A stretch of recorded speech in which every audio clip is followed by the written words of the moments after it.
something enters all the launch control codes. And these missiles are ready to go.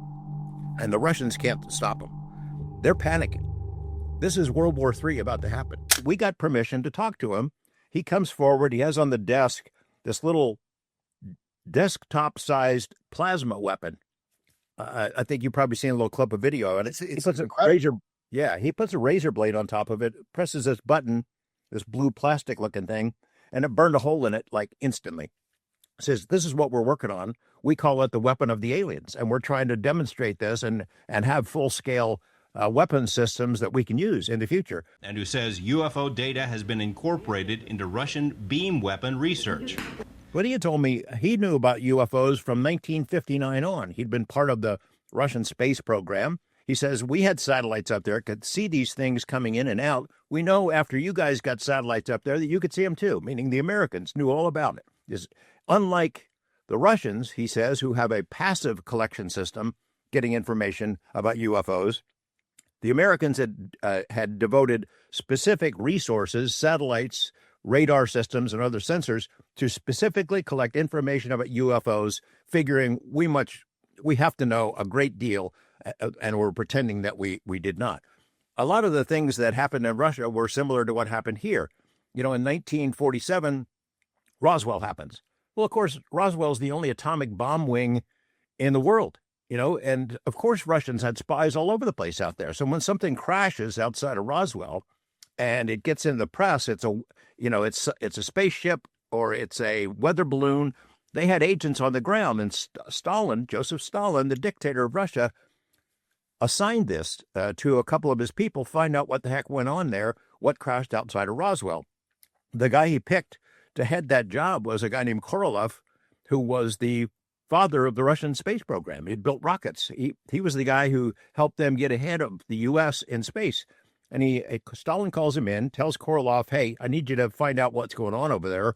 Korolev comes back. He checks with special sources, meaning Russian spies, to find out what they knew. Comes back and tells Stalin, it wasn't a weather balloon. We think it's from somewhere else. It wasn't American craft. It's from somewhere else. And Stalin says, yeah, that's what I've heard from other people too. So that was a really big deal. And in 1947, Stalin and the people around him knew this was real. It was from somewhere else. But they ordered, starting from 1953 on, the Russian government said, this is a propaganda tool. It's made up by the Americans. We're not going to fall for it. Don't talk about UFOs. Nobody's supposed to publish papers. Don't pay any attention to it, or you'll be in trouble. And from then on, publicly at least, it was kind of a forbidden topic.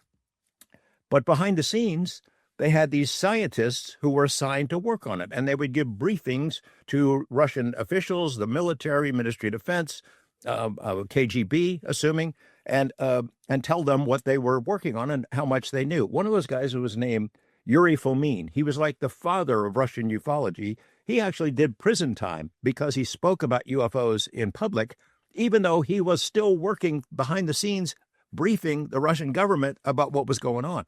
We interviewed him. I'm sure he's gone now. He was pretty old when we talked to him in 1993, but that's never been seen. There was another guy named Varlamov, who is mentioned in the Thread 3 documents that we're going to talk about now. His job was going out to UFO landing sites and looking for evidence, and they would study the soil samples. He saw remarkable chemical composition changes in the dirt where these things set down. Again, I've never released that information yet, but someday we're going to have to put that out.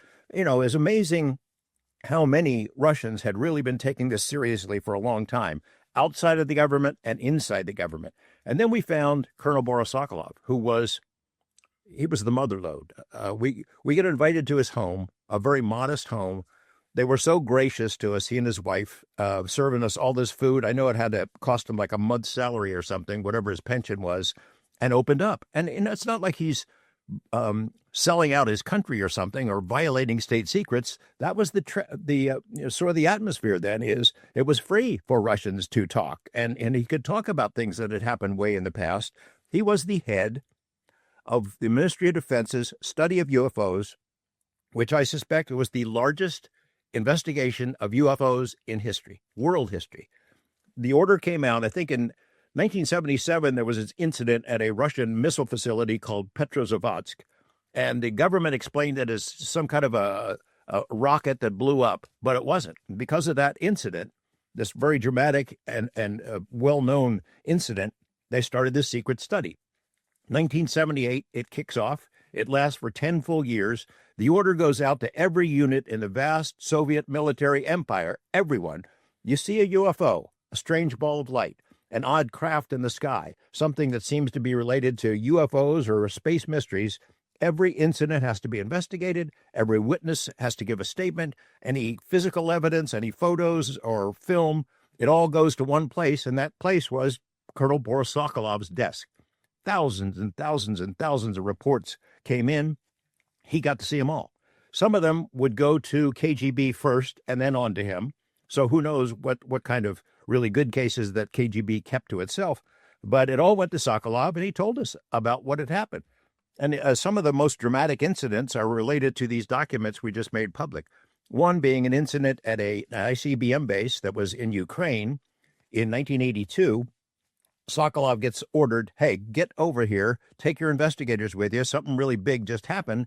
And that's the first document we released, is all these witness statements at this ICBM base describe UFOs that were over and around the base for about 4 hours, doing incredible maneuvers, stopping in midair, zipping off at incredible speeds, melding together, changing shapes, changing colors. They'd look different sizes and shapes, doing all kinds of strange maneuvers. And all the witnesses who signed statements are officers at this base, this ICBM base, with the missiles, by the way, that were pointed at the U.S.